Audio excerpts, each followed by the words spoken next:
O Área 51 é um estúdio de produção musical referência na região da Campanha.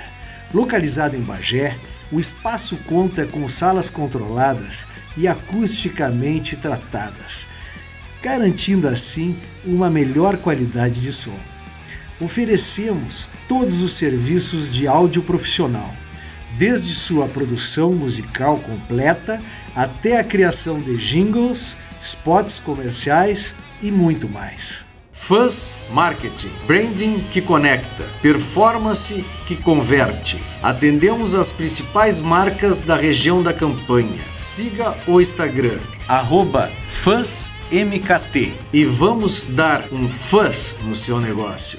Nutri e Sente, vencendo a seletividade alimentar. Se o seu filho tem problema para se alimentar, não come determinado prato, ligue para Nutri e Sente. Rua José Otávio, 66. 25º Conversas na Fronteira. Hoje com um convidado que vem a ser meu amigo e eu estou em falha com ele porque eu estava sem visitar o Carlos por algum tempo. Carlos Andrei, como estás? Muito bem, meu amigo. Um prazer estar aqui no 25º Conversas na Fronteira. 25º podcast Conversas na Fronteira. O que mais nós fizemos na vida foi ter conversas nessa fronteira. Muitas conversas, muitas conversas. Carlos, eu sei, mas eu vou ter que perguntar para o pessoal saber, né? Tu és natural daqui de Bagé, né? Daqui de Bagé, sou de 73. Vivi sempre a minha vida aqui, pretendo passar o resto dela aqui também, adoro esse lugar, sempre pode melhorar, é claro, a gente trabalha para isso, né? A gente tenta abrir a cabeça das pessoas, colocar cultura dentro delas, colocar arte, humanidade, e aqui que é o meu torrão, é o lugar que eu escolhi para ficar. Sabe que isso que tu falaste, eu tenho mais ou menos como missão, porque sempre nas minhas bandas eu colocava no repertório alguma coisa que não estava tocando nem nas boates, na época se tocava rock nas boates, nem na rádio, para o pessoal daqui, né, quando saísse, fosse para um centro maior, não chegasse tão cru assim. Como é que tu faz assim, tu dá aula para a gurizada da tenra idade, assim, cara, Andrei? Eu dou aula de desenho e pintura há uns 30 anos, mais ou menos, e eu trabalho com crianças, com adolescentes, com adultos. Já dei aula em vários ateliês, já dei aula em escola, já dei algumas oficinas em universidade, e hoje eu trabalho no Chalé Azul, que é o lugar que eu moro, que eu crio as minhas abelhas sem ferrão, e onde eu ensino a gurizada a desenhar, a pintar, aprimorar suas técnicas. Não ensino ninguém a ser artista, porque isso aí é uma coisa que vem de cada um, né? É de cada um, né? Tipo, mas eu contamino eles com arte sempre que posso, né?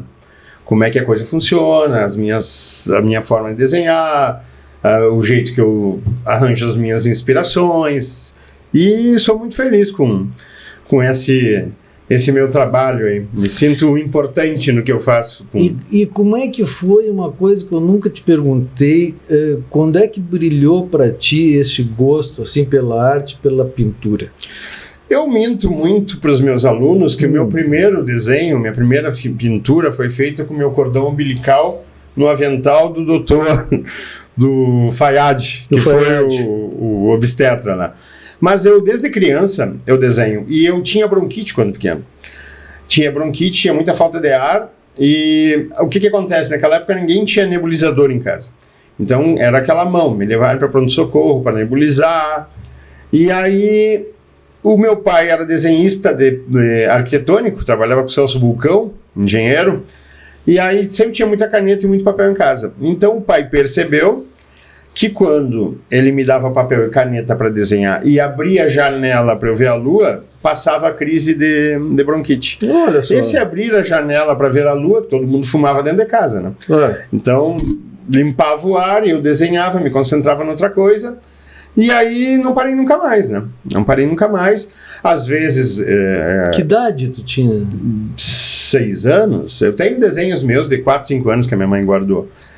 Mas a pintura na minha vida sempre foi... Como é que tu aperfeiçoou, assim, foi na época do colégio, que tu tivesse alguma professora de arte, algum professor de arte? Eu sou autodidata, nunca tive professor, mas eu tive pessoas na minha vida que, por exemplo, naquela época onde não havia Google e coisa, como a Neuza Tânia, mãe do Marçal.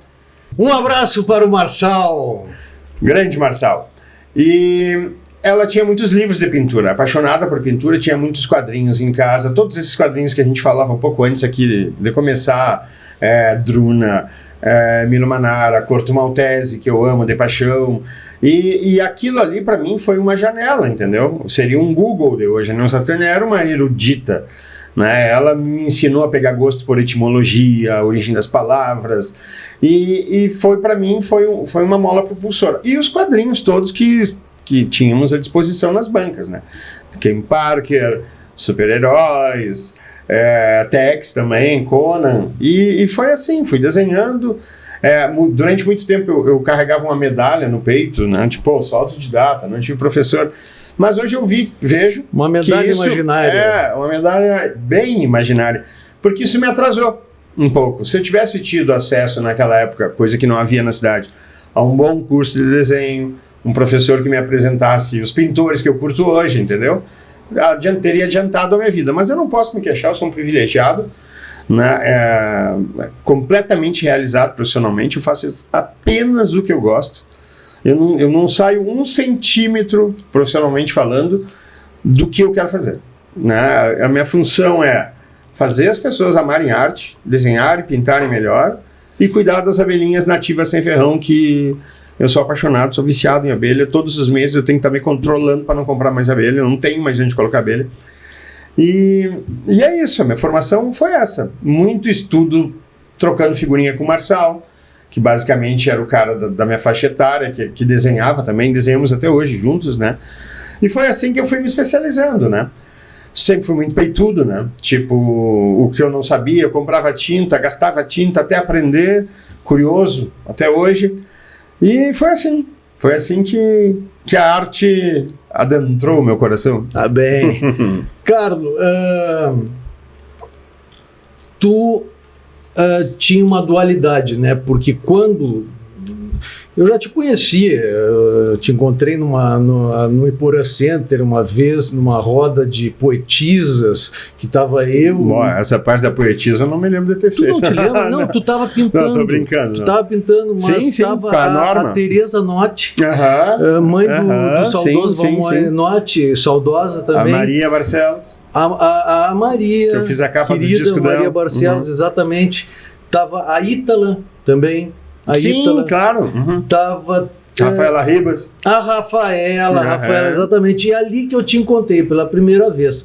E depois, mais tarde, nós viemos a firmar laços de amizade quando tu tiveste um ateliê diferente aqui em Bagé, né? Como é que foi isso, cara? Pois então, vamos falar do ateliê coletivo. O ateliê coletivo, na realidade, começou assim. Eu dava aula no CDE, que é Centro de Desenvolvimento da Expressão Odessa Macedo, e ele estava num momento meio vagalumesco, digamos. O CDE fechava, o CDE abria, o CDE fechava, e eu tinha alunos e precisava daquela grana. E aí chegou um momento que eu tive que sair do ninho, né? Bater asas daquele lugar que eu estava acomodado ali, dando aula, gostava muito de lá, por sinal. E aí um belo dia eu vou numa imobiliária procurar uma casa e eu encontro o Léo Rodrigues, que é um amigo meu também, que hoje mora em Viamão. E aí, Léo, o que tá fazendo aí? Calito, tô aqui procurando um ateliê. Eu disse, não acredito. Pô, por que não? Porque eu também tô procurando um ateliê. Aí tá, vamos ver qual é a maior casa que tem nesse imobiliário. Aí a gente alugou uma baita de uma casa, que era na Barão do Triunfo, baita em tamanho, tá? Chovia mais que a rua. Todos aqueles problemas de casa velha, uma tomada por sala, de fora, né, era lindo. Eu sempre tive vontade de morar nessas casas centenárias. Essa casa depois eu fui descobrir que foi uma casa de tolerância da Pombinha. Isso explica as risadas. O nome da cafetina era Pombinha. Tem até, acho que no livro do Vane, que apelido que carinhoso, fala, né? Seria uma pombagira da época. Talvez, né? Talvez. Carlos Andrei, esse foi o primeiro ateliê na rua?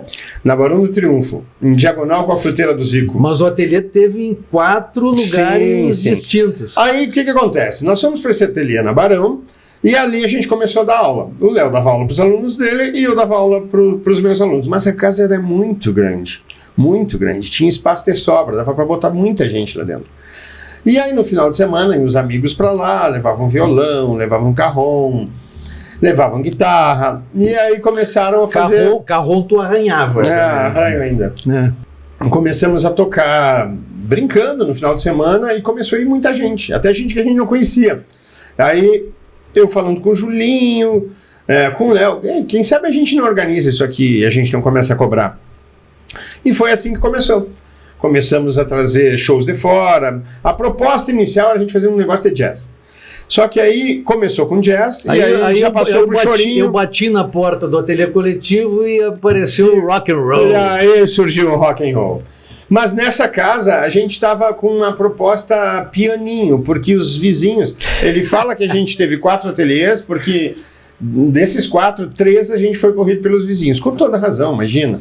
Hoje, se eu tivesse um bar do lado da minha casa, eu não ia curtir, mas abelhas não iam curtir, né? Mas como eu tinha 30 e poucos anos, tudo era festa.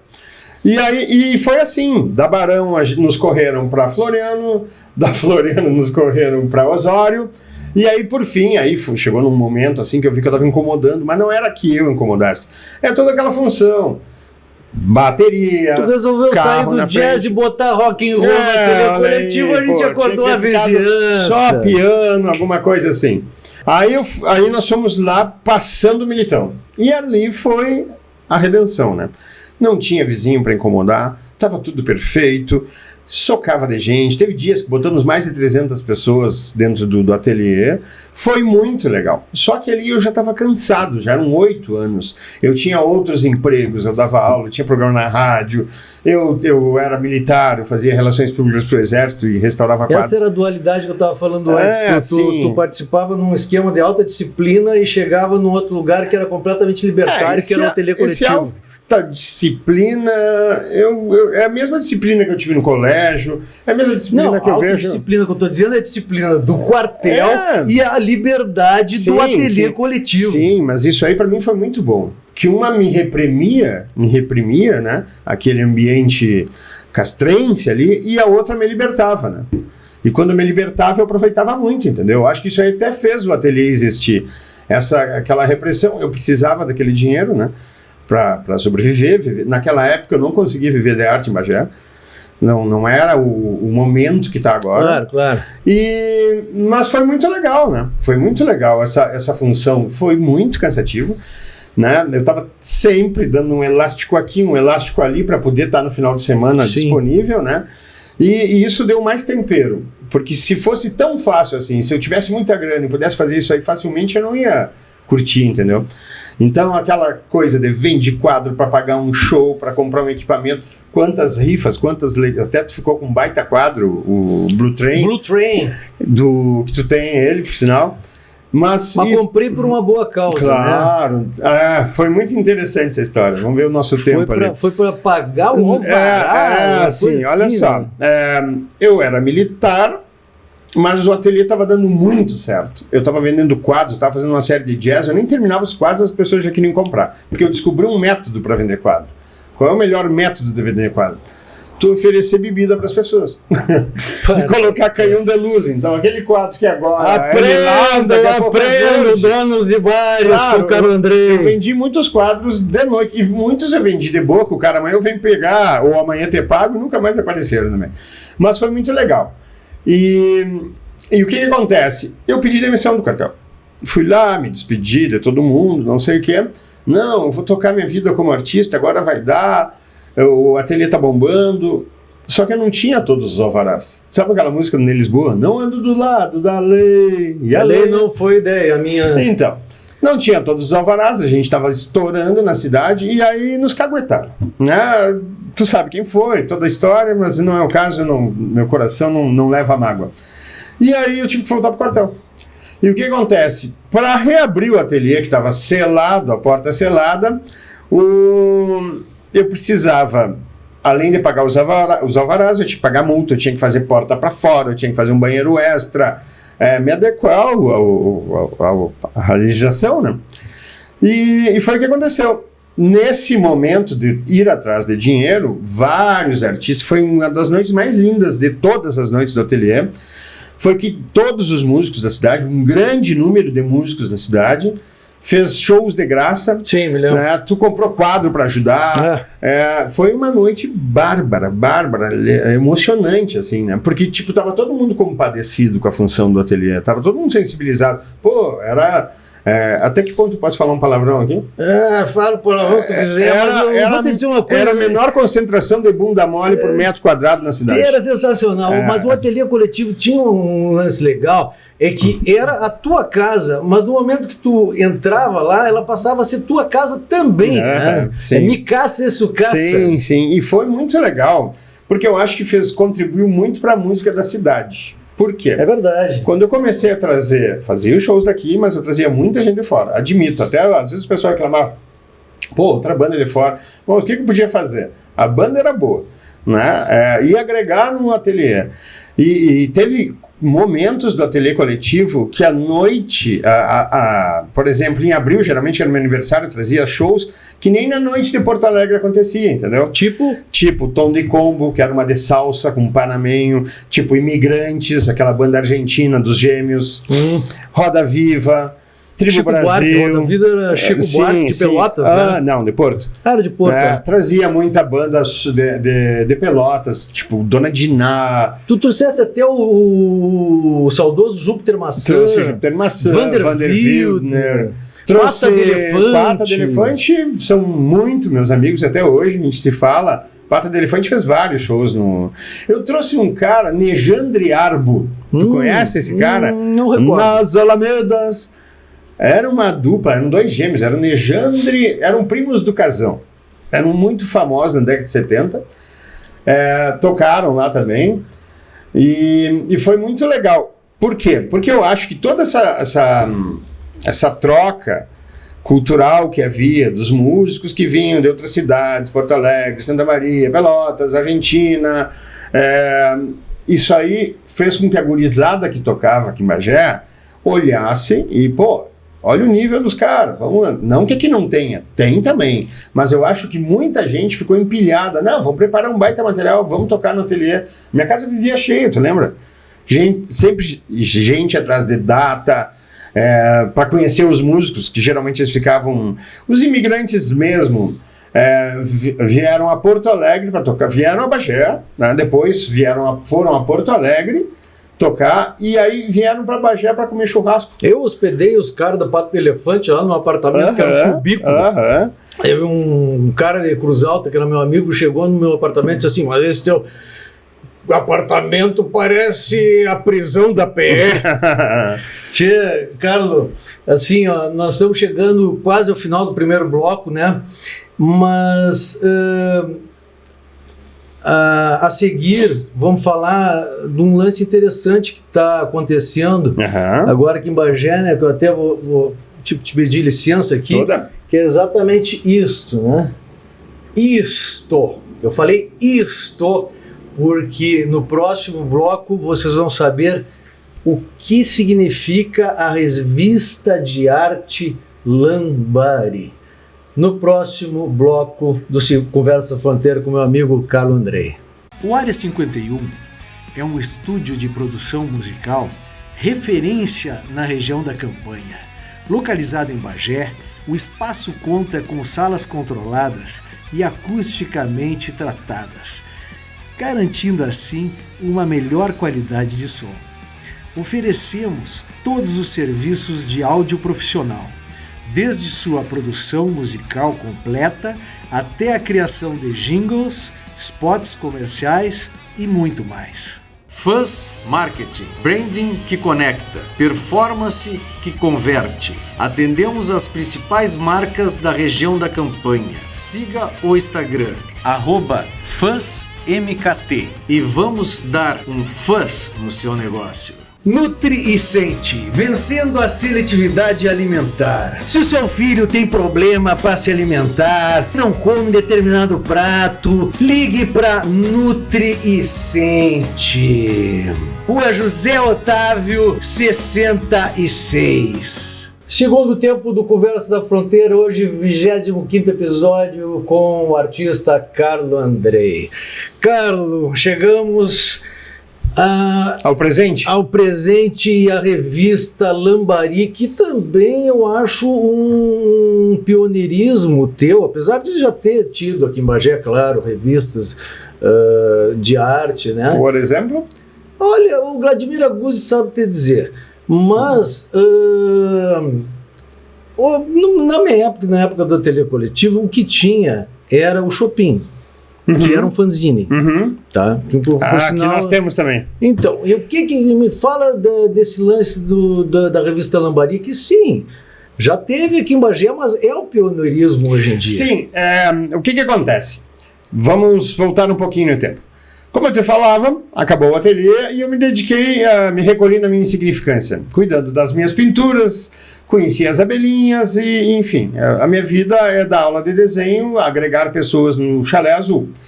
E entre essas pessoas existem muitos artistas ali, muitos jovens artistas já da minha idade, um pouco mais também. E o que acontece? O Marçal, meu amigo de longa data, né, tem um grupo de desenhistas no Senarte que chama-se Lambari, que são quadrinistas. E lá no Chalé Azul nós trabalhamos com pintura e desenho. O que acontece? Nós bolamos de criar uma revista. Eu acredito que talvez tenha existido outras revistas de arte, mas essa aqui é voltada para a pintura e para o quadrinho. Tem textos do Chico Botelho, coisa, mas é voltada mais para a pintura e para o desenho. Então eu acredito que nisso nós sejamos pioneiros. Se não, que bom que já houve, né? E aí o que acontece? Nós criamos uma revista que é uma espécie de uma plataforma para mostrar o trabalho que está sendo realizado atualmente na cidade. Essa primeira revista, Lambari, tá, ela traz uma homenagem ao Theo Gomes, nosso saudoso, querido Theo Gomes, que mora em Pelotas. Grande abraço pro nosso querido Theozinho Gomes. Theozinho. Beijo no coração, cara. Theozinho foi meu aluno, começou a fazer aula comigo aos 13 anos e ele tem a carreira dele já o Theo está com 34 agora, mora em Pelotas, né? Muitas exposições, um trabalho primoroso. O pintor da alegria, que eu chamo ele, a risada mais linda que eu conheço é do Theo. É um cara. E essa primeira revista conta com uma entrevista com o Theozinho, os trabalhos dos alunos que está sendo realizado atualmente, conta com história em quadrinho do Marçal. Não sei se fica bom para ver aí. Aqui aparece um pouco das aulas com as crianças do Chalé Azul, aula dos alunos, a média desses alunos. Olha esse retrato que tu fizesse do Theo, cara, olha que bonito. A média dessa gurizada aqui é 16, 17 anos, a Ana Amélia tem 14 anos. Ana Amélia é filha da Giana Cunha. Tem outros aqui também com 14 anos, 15 anos. Então, qual é a nossa proposta com essa revista? A gente criou, inclusive, uma loja, a loja que está entrando no ar essa semana, que é o Lambari. Loja virtual, loja online. Nós vamos ter uma sede em breve, mas por enquanto é online. Então, o que acontece? Nessa loja nós temos quadros para vender, temos desenhos, temos camisetas, né? E como é que é o nome da loja virtual? Vai ser o Lambari. Lambari. Por enquanto, essa loja está hospedada no endereço marsalbranco.com.br. Tá. Já está funcionando, muita revista está sendo vendida por lá. Foi realizado o lançamento lá no Museu da Gravura e colocamos muito mais que 200 pessoas lá. Foi um sucesso a revista, teve uma aceitação tremenda. A gente já está preparando uma segunda edição. O segundo número vai sair em março, a Lambari número 2. E a gente está numa expectativa muito grande. Por quê? Porque a nossa cidade, um celeiro de artistas, é claro, mas sempre tão carente de um ponto de congruência onde as pessoas pudessem se juntar em torno de um sonho, né? E eu acho que eu tenho uma qualidade que é contaminar as pessoas com o meu sonho, entendeu? E o Marçal também faz muito isso. Então, a gurizada está toda empilhada, trabalhando, cada vez tentando aprimorar mais seus trabalhos para o próximo número, e faz muita diferença tu ver o teu trabalho impresso.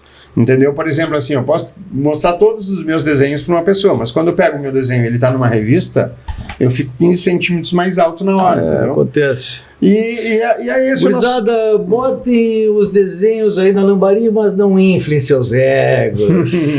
E aí, cara? Mas então, e a nossa proposta é essa, a gente criar uma forma de desovar essa produção que está sendo produzida, né? Está sendo confeccionada. E muitos dos teus alunos também, né? Sim, basicamente são os meus alunos. Minha aluna. Basicamente são os meus alunos e os do Marçal. Sim. Como convidados, nós temos o Theo, que não é mais meu aluno, o Theo já tem a carreira dele tem a carreira dele há muito tempo. E temos outros convidados, como a Elvira do Nascimento, a Mercinha, o Francisco Botelho, que tem um conto ótimo sobre o Bar do Gomes, o Bar do Cabo. Né? O Bar do Cabo que fica perto do cemitério. E é isso, é um sonho a mais nessa minha existência, na do Marçal também, dessa gurizada que está toda conosco. Né? É um sonho que está dando muito certo, né? E que a gente quer alçar novos horizontes com esse trabalho, mandar o trabalho do pessoal para fora daqui. A gente já está articulando coisas em outras cidades também. Com a internet hoje fica muito mais fácil. E também essa revista serve também para as pessoas saberem que existem escolas de desenho e de pintura em Bagé, que querem colocar seus filhos para lidar com as abelhas, para lidar com arte em geral, pintura e desenho, no caso. Tu sabe, Carlos Andrei, que essa empreitada nova da revista Lambari eu acho sensacional, e principalmente nos dias de hoje, porque o que acontece? Hoje em dia, a gurizada está consumindo muito disco de vinil. Compram muito discos de vinil, né? Coisa que a gente achava que estava extinto até, né? E isso aconteceu também com as revistas, né? E eu, quando na minha juventude, de 16, 15 anos, eu comprava aquela Aventura e Ficção, comprava aquele do... Conflito no Vietnã. O Conflito do Vietnã era sensacional. Mas o que eu gostava também era aquele do espanhol, que era um errante com duas espadas. Gru. O Gru! Grande Gru. Gru faz o que Gru... Arronês, como é que é o nome? Aragonês. O Gru. Então agora tu vindo com essa revista aí, sabe, cara, eu acho que... Eu tava te dizendo antes de começar o programa que eu tô comprando pela internet os capítulos que eu não tinha de uma compilação de história e quadrinho da década de 80, paulista, né? Que a gente comprava aqui nas bancas de jornal. E aí vai ter a loja virtual, vai ter revista, e eu tenho certeza que vai ser um sucesso tremendo. Está sendo, graças ao trabalho de todo mundo, né? Está sendo. E isso também é um espaço que fica aberto para que outros quadrinistas venham também, porque tem quadrinhos na revista, então outros quadrinistas também venham a se empilhar a fazer alguma coisa, claro. Né? E essa questão dos discos que tu está falando aí, que está retomando, também é uma coisa que envolve muito artista, fotógrafo, porque, por exemplo, o quanto decaiu as capas depois que viram o CD, né? Parece que aconteceu uma desatenção na parte, porque eu me lembro muito bem, dependendo do disco que eu comprasse, comprava pela capa, às vezes nem era pela música. Bring on the Night do Sting, eu descia 7 com ele embaixo do braço e subi umas 2 vezes. A gente tinha orgulho de andar com Legião Urbana quando eu era guri, né? Andava com um disco deles embaixo do braço, alguma coisa assim. E o Pink Floyd, The Wall também, que era... Sim, era uma coisa mais aprimorada na estética visual, né? Tu sabe que agora tu falou, o Theo fez 2 capas de álbuns meus, né? Do Feitiço Roqueiro 1. O Theozinho, o Theo Vaz. O Theo Gomes. O Theo Gomes. O Theo Gomes fez o Feitiço Roqueiro, que está disponível aí, pessoal escutar. A capa do Feitiço Roqueiro 1 é do Theo Gomes, que ele Ficou sensacional. E agora tá saindo outro que se chama Ricardo Beleza em Embalo Jovem, com arranjos de Jovem Guarda, que também a capa é exatamente do nosso querido Telzinho. Que massa. O Tel é maravilhoso. O Tel é um artistaço, ele é um gigante. Quando até aqui na entrevista, tem uma parte, na entrevista com ele, que o Marçal cita, o Carlos um dia me encontrou e disse, Marçal, entrou um guri de 13 anos lá, que é um gigante, tu tem que ver. E aí eu mostrei desenho pro Marçal, e o Marçal, na mesma hora, passou a ser fã do Telzinho também, né? Um grande artista. Bárbaro. Eu me lembro de eu, na época, eu bebia, na época do Carlos Andrei, tem uma foto com o Tel e uma garrafa vazia de Jack Daniels. Imagino. E é isso, mas eu quero falar também do lugar lá que eu trabalho, que é o Chalé Azul. Isso. O Chalé Azul é um espaço voltado para as artes, mas que ele é rodeado de abelhas sem ferrão. Lá onde funcionam as nossas aulas... Para tudo aí. Como é que tu começou com essa história de abelha sem ferrão, cara? Na realidade é o seguinte, elas me encontraram na janela do ateliê da Floriano, eu tinha uma abelhinha mirim no marco da janela e aquilo começou a me chamar a atenção. Eu mostrei para um amigo meu, Corélio, e ainda, mas Corélio, o que é isso aqui? É mosca? Abraço pro Corélio. Grande Corélio. Isso aqui é mosca? Não, é abelha sem ferrão. Abelha sem ferrão? Existe abelha sem ferrão? Sim, animal. Na hora, nem Corélio. Aí eu fui pesquisar. Nessa pesquisa, eu descobri que no mundo existem quase 500... No mundo existem 20 mil espécies de abelha.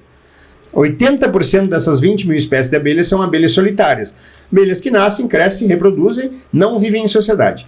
Das que vivem em sociedade... Vivem em colmeia. Não vivem em colônias colmeias. E dessas abelhas que vivem em sociedade, existem 500 espécies de abelhas sem ferrão. Abelhas que evoluíram, descobriram, na realidade atrofiou o ferrão delas, porque elas descobriram que se esconder é melhor do que sair a ferroar por aí e morrer na hora. Como é que a música dela também morre quem atira? Também morre quem atira essas abelhas. Rapa, né? Eu acho que é do Rapa. É uma versão, sabe que aquela música é uma versão da Hey Joe? Não sabia. Então o que acontece? No mundo existem 500 espécies de abelhas sem ferrão. No Brasil existem 350 dessas 500. Então, aqui é a meca da abelha sem ferrão. A abelha que os maias criavam, que os índios criavam, tanto é que as abelhas sem ferrão, quase todas têm nomes indígenas. Jataí, Mandaguari, Mandaçaia, são todos nomes indígenas. E aí o que acontece? Eu comprei uma pela internet, não recomendo fazerem isso, elas sofrem demais. Quando chegou a abelha, eu abri lá dentro, comecei a mexer naquelas abelhas e me apaixonei. Quando eu provei o mel, me reapaixonei. E é um mel que custa em torno de 500 a 600 reais o quilo desse mel. E sai tudo, enquanto o outro é 15. Cara, André, eu vou te pedir um patrocínio, então, pro Conversa da Fronteira, pro meu programa de rádio, pro programa de xerife. Vou te mandar o melzinho. Então, mas eu não vendo mel. Eu compro mel, sabia? Porque a minha meta é multiplicar enxames. Então, o que acontece? Eu vou multiplicando, então eu vou enfraquecendo um pouco eles, então eu tenho que dar mel, entendeu? Sim. Então, eu comecei com uma caixa, eu tenho hoje mais de 200 caixas de abelha na volta da minha casa, nas paredes da casa, no pátio da casa. Claro, eu queria em 3 lugares aqui em Bagé.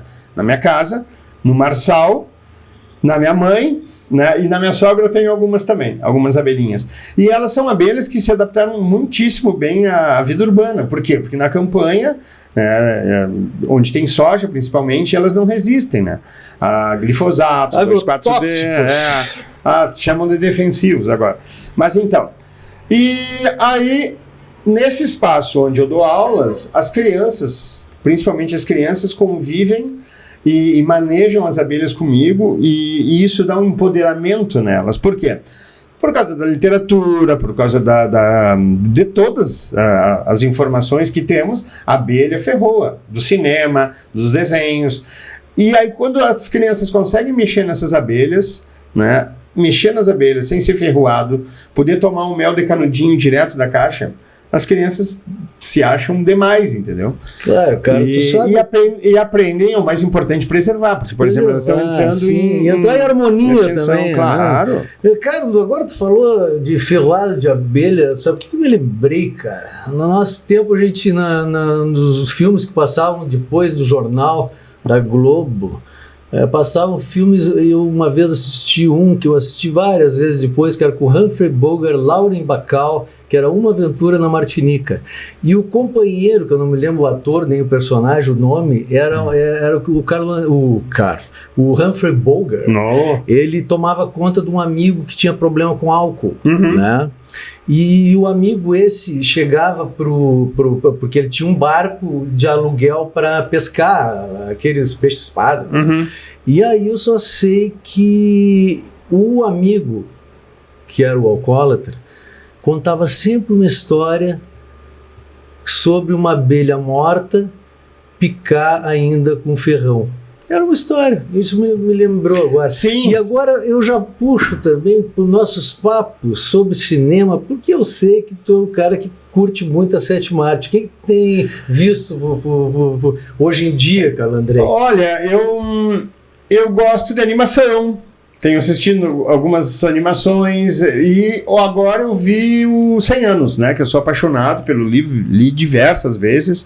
Achei a adaptação muito boa, né? Dentro do possível, porque nunca corresponde àquela riqueza não pode livro. ter expectativa. Não, mas nesse caso... 100 Anos de Solidão, pessoal, é a série nova que está aí... Baseado no livro 100 Anos de Gabo. Solidão, do Gabriel Garcia Marques. Colombiano. E é muito interessante como foi feito. Primeiro, realismo fantástico. Realismo mágico também. Mágico também. O Gabriel Garcia Marques, um deus, né, cara? Um deus. Sensacional. Sabe que ele fez um livro se desembrujando, ou seja, contando como ele escreveu justamente o 100 Anos de Solidão. Que massa. Eu não lembro agora o nome do livro. Eu li algumas entrevistas dele encerrado no quarto. Se desembrujando. Os filhos querendo entrar, ele achando que não ia dar certo. Prêmio Nobel, né? E é uma série que tá muito legal. A fotografia tá divina. Os 2 filhos deles são diretores de alguns dos episódios. Também tem uma colombiana. Porque o Gabo sempre teve medo, né? De que pegasse em 100 anos e desse uma cara Hollywood. Não. Que graças a Deus não aconteceu. Então eu recomendo, tá muito legal essa série, vale a pena ver. Tem 3 atores maravilhosos ali, que é a senhora, que eu não vou me lembrar o nome dos atores agora, até porque são colombianos, eu não conhecia. A senhora que interpreta a Úrsula, que é um baita personagem, o José Arcádio Velho, né? E o Coronel Aureliano, né? Que tá demais. Tá demais. Recomendo, vale muito a pena assistir. Então tá, pessoal, olha aí, ó. 100 Anos de Solidão é a dica de audiovisual, séries do Carlos Andrei. Cara, a mãe, eu vou mandar um beijo pra minha mãe, Marinês, ela tá assistindo muitas séries colombianas, tá ligado?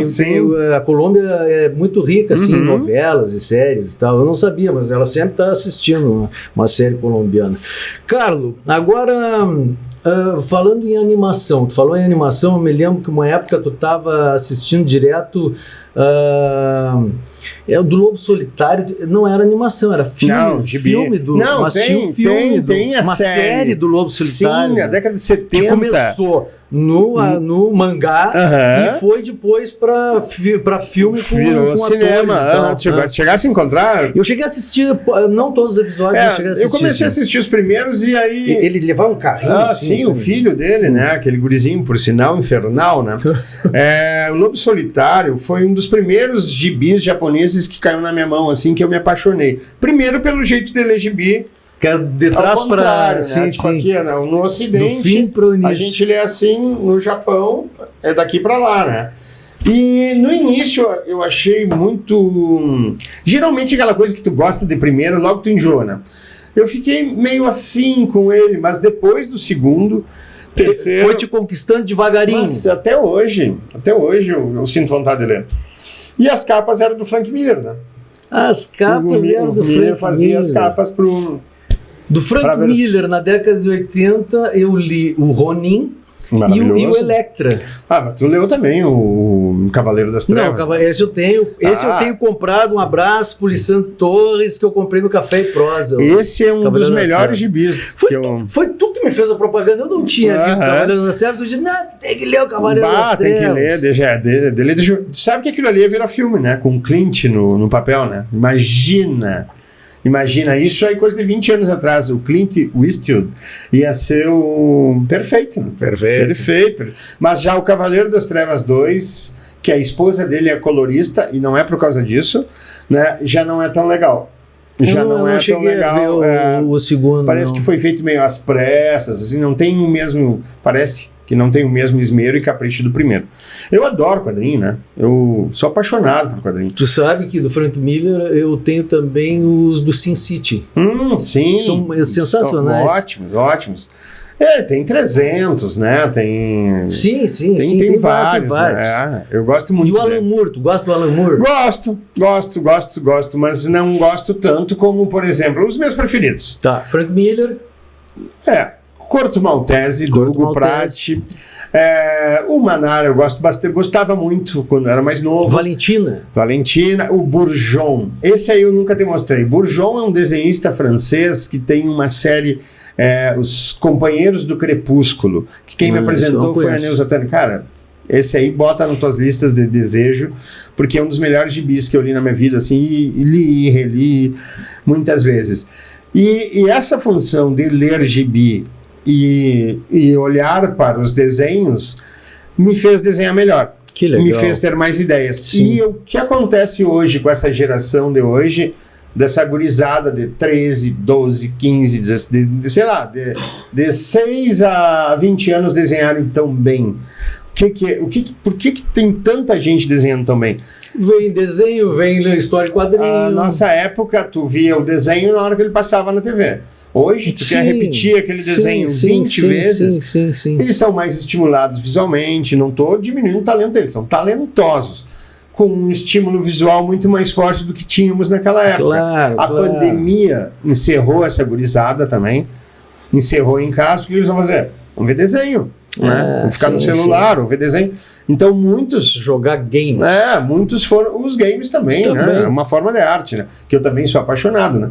Eu jogo videogame todos os dias. Mas eu jogo aqueles arcades da década de 80 que tinha no fliperama. Assim, eu comprei um emulador daquele. Eu gosto de experimentar. Agora eu estava apaixonado pelo Black Myth Wukong, que é um jogo chinês que veio para destruir, assim, com a indústria dos games, que é do Rei Macaco, né? É um primor visual. Apanhei muito, admito, mas agora eu já consegui jogar direitinho. Aprendi com meus filhos, né? Sim. Carlos, agora que tu falou na gurizada e o que eles estão assistindo, eu vou te contar uma coisa que talvez tu não saiba. Mas o filho da minha prima irmã, da Camila e do Lebrão, né? Sim, Telzinho, o Telzinho, querido. Mandar um abraço pro Tel. Ele fez a capa de um trabalho que tá saindo do forno meu e tal, né? Se chama Xerife da Fronteira Segura o Cão. Então ele desenhou eu assim e tal, e segurando um cachorro. Tá. E mandar um abraço, que dia desse vocês vão ver. Estavam lá na exposição, o Lebrão, a Camila, O Theo tem que idade? A Catarina. O Theo tem uns 13 12, anos 13, e já tá fazendo. E eu paguei ele pelo trabalho. A capa, então, do meu trabalho foi o Theo. Isso é muito importante, cara, porque isso estimula. Theo Araújo. Isso empodera, isso faz ele pegar gosto. Estimula. Porque olha aqui, ó, essa coisa romântica do artista... bota o teu quadro aí, vou te divulgar, né? Vou te dar um centavo. Aqui, ó, passa muita gente aqui. Não existe, a música, cara. Tu sabe que funciona tem a indústria, tem o comércio, tem o agronegócio, nós temos que ter o arte e negócio. Não é feio, dinheiro não é uma coisa feia, entendeu? A gente precisa... Além da questão da subsistência, a gente precisa comprar melhores materiais, a gurizada precisa de um material melhor para quem trabalha com digital. Então a gente tem que fazer girar. Precisa ter esse dinheiro que está preso na mão de poucos. Comprar revistas, pessoal, entrem ali no Mercado Livre, vão fazer propaganda e comprem as revistas da década de 80, história em quadrinho, sensacionais, aventura e ficção, te lembra? A gente comprava no supermercado, tinha aventura e ficção. A gente comprava ali no Bolinha. No Bolinha, tem tio Patinhas. Tio Patinhas eu vou até hoje. Eu também. Não pelos mesmos motivos. Não pelos mesmos motivos. Mas, enfim, eu acho que nosso tempo já está acabando, né? Infelizmente. Não passa nada. Eu sabia que ia ser curto. Mas vamos para as despedidas? As considerações finais, As considerações finais. Despedidas não. Pessoal, muito obrigado. Pessoal da equipe aí, obrigado, Ricardo, pelo convite. Deixo outro convite aqui Agora sou eu que convido para vocês conhecerem o Chalé Azul, conhecerem o coletivo Lambari, que é os alunos do Marçal no Senarte, que oferece oficinas para desenhistas, quadrinistas, e conhecer o Chalé Azul e as minhas abelhinhas lá, que são meus alunos, eu também chamo das minhas abelhinhas, conhecerem a nossa proposta, que é de preservação da natureza, de deixar um mundo mais artístico, mais colorido, mais sensível, mais harmonia. A gente está precisando de paz nesse mundo que está cada vez mais louco. E lembrando que a arte liberta. A arte liberta. O trabalho não liberta, né? Campo de concentração. A arte liberta. É verdade. Campo de concentração não, de trabalhos forçados. Não, mas tinha na...